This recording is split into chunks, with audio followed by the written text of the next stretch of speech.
Hello po mga kababayan, kamusta po kayo? Sana po nasa maayos po kayong kalagayan. Si Kamanong po inyong likod ay nagbabalik po muli at tayo po ay magsama-sama magkomentuhan dito po sa Tambayang Makabayan. Magumpisa na po tayo. Komentuhan po natin ito pong palasyo sa pangunguna po ng kanilang tagapagsinungaling di umano at tinatawag din pong ICC, PICC at tinatawag din pong garbage in, garbage out at tinatawag din pong nag-iisang reyna ng mga fake news. Di umano. Ayon po sa palasyo, dapat daw pong makonvict si BP Sara. Alam na kung sino po ang nagpapabagsak sa Vice President. Hindi po ba? Dinidenied pa nila. Ito po, umpisa na po natin ayon sa palasyo. Do you think the prosecution has done enough to merit conviction? Sa ngayon po, At least on this particular article. okay, ayon sa palasyo, in a way, yes. Pagdating sa pagturo kay Vice Presidente, kay Colonel Chica, na sila ang nag-control ng pondo para sa confidential funds. May basehan para makonvict si Vice President Sara Duterte pagdating sa issue ng paggamit ng confidential funds. Ito ang posisyon ng palasyo kaugnay ng naging pagtestigo ni Gina Acosta, dating Special Disbursing Officer ng Office of the Vice President sa impeachment trial ni Vice President Sara Duterte kahapon. Sa pagdinig ng impeachment court, paulit-ulit na itinuro ni Acosta si Colonel Raymond Dante Lachica, dating Chief Security Officer ng OVP pagdating sa kung sino ang may alam kung paano nagastos ang 125 million pesos na confidential funds ng OVP. Ang sagot naman sa akin ni ISO Officer, Ma'am Gina, kung ano man ang binigay ko sa iyo na mga dokumento, yun na yun. Kasi ang mga transaction o ang operation doon is very sensitive information. Sensitive information po, Ma'am Gina. At saka confidential po ito. Kaya kung ano ang binigay ko siya yun na mga acknowledgement receipt, yun po, yun. Yun na yun. Okay. Una na ring sinabi ni Acosta na kaya lamang niya ibinigay ang 125 million pesos kay Colonel Lachica ay dahil aprobado umano ito ni VP Duterte. Ayon kay Yusek Castro, isang public fund ang confidential fund na dapat na ma-account ng mabuti. Kapag hindi ito na i-account ng mabuti at hindi naman ito sa ngayon na papasinungalingan ng Vice Presidente na siya talaga ang nakakuha ng pera upang gamitin sa kanyang pagpoprotekta, pansariling pagpoprotekta, at siya ang nakapirma sa liquidation report. So kapag hindi na si ayos mabuti at nawawala ang mga dokumento, ang ibig sabihin niyan, may prima facie evidence na ito ay nagamit ng personal. Ayon pa sa Malacanang, dapat maimbestigahan ng ombudsman si Colonel Lachica sa naging papel nito sa paggamit ng confidential funds ng Office of the Vice President. Nararapat din naman na ito ay maimbestigahan ng ombudsman. Ang ibig lang sabihin nito ay hindi naman sumuko ang AFP, pero mas maganda na yung neutral na ahensya ang siya mag-imbestiga para malaman kung mayroon bang... Mga katambay, basta neutral daw po ang ahensya ombudsman. Neutral. Pagdating po sa palasyo at sa tagapagsinungaling nila di umano, ang ombudsman po ang neutral. Neutral. Kaya nga tinalaga nila dyan si Boying dahil neutral. Hindi po ba? Ngayon po, lumalabas na po ang katotohanan dahil mismo sa bibig nila at sa palasyo na talagang ang impeachment ng Vice President, mga kababayan, ay aprobado po di umano ng Malacanang para pabagsakin talaga ang Vice President. Nakita nyo po, confidential, intelligent, gagamitin sa mga surveillance, pero pagdating po dito sa palasyo, ayaw paniwalaan, ginagamit daw po sa personal interest at pinalalabas na korap ang Vice President. Hiyang-hiya naman po tayo sa Malacanang. Hiyang-hiya naman tayo sa Pangulo na tinatawag na bangag na kanyang ate. Kaya nga gustong-gusto po natin maging presidente si Inday. Bakit po?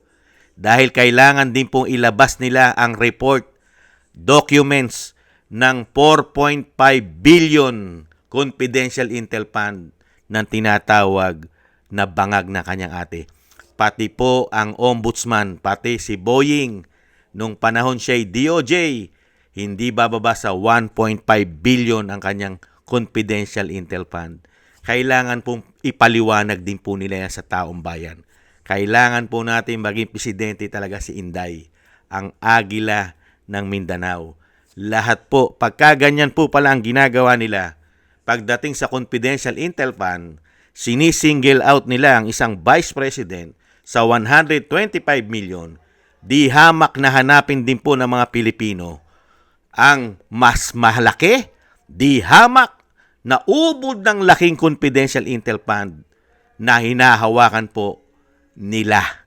Hindi po ba? Ibig sabihin, pagdating sa Vice President, hindi nila pagkatiwalaan.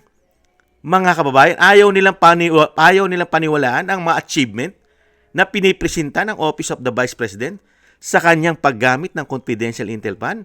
Ayaw nilang paniwalaan. Mga kababayan, pati yung ginagawa po ng surveillance, ito pong ginagawa ni Colonel Lichika, ayaw nilang paniwalaan.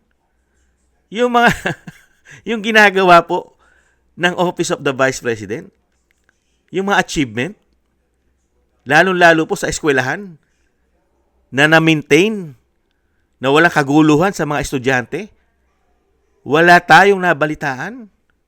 Hindi po ba? At pinoprotektahan tayo sa mga grupo ng mga terorista, mga kaliwa. Palibasa ngayon, mga kababayan, kampi-kampi na po kasi silang lahat ngayon. Hindi kaya. Kaya dito po, mga kababayan, maliwanag po sa sabaw ng puset. Nagmamadali na po sila. Ibang klase. Ang pinaniniwalaan lang po ng Malacanang ay puro po ebidensya na fishing expedition ng mga prosecution. Yun lang po ang pinaniniwalaan. Ibang klase po. Ibang klase po ang Malacanang, mga kababayan. Ubod ng laki ang confidential ng Vice President na hinahabol, 125 million. Hiyang-hiya naman tayo sa pagmumuka ng nakaupo ngayon. How many billions na po ang hinahawakang confidential intel fund? Hindi po bababa sa 18 billion ang kanyang nahawakan. Unbelievable. Kaya nga po, mga kababayan, sa ganitong klaseng gobyerno, ano po ang ginawang achievement ng gobyerno ngayon, mga kababayan? Ano po ang ginawang proyekto? Ang unang ginawang proyekto para po i-demolish, pabagsakin ang mga Duterte. Yan po yata ang tinutukan nila. At ang pinakamalaking korupsyon sa kasaysayan. Hindi po ba? Unbelievable. Yan po, mga kababayan, ang Malacanang. Kailangan daw po makonvict na ang Vice President. Yan, ganyan po katindi. Lalong-lalo po yung kanila pong tagapagsinungaling di umano na tinatawag na ICC at PICC di umano. Yan po, mga kababayan. Thank you po sa inyo. At kailangan po natin na magdasal at manalangin na hindi po sana magtagumpay ang napakasamang ginagawa ng mga sakim sa kapangyarihan at sakim sa pera sa ating gobyerno, lalong-lalo sa ating kaperahan, sa ating buwis. Huwag sana po magtagumpay.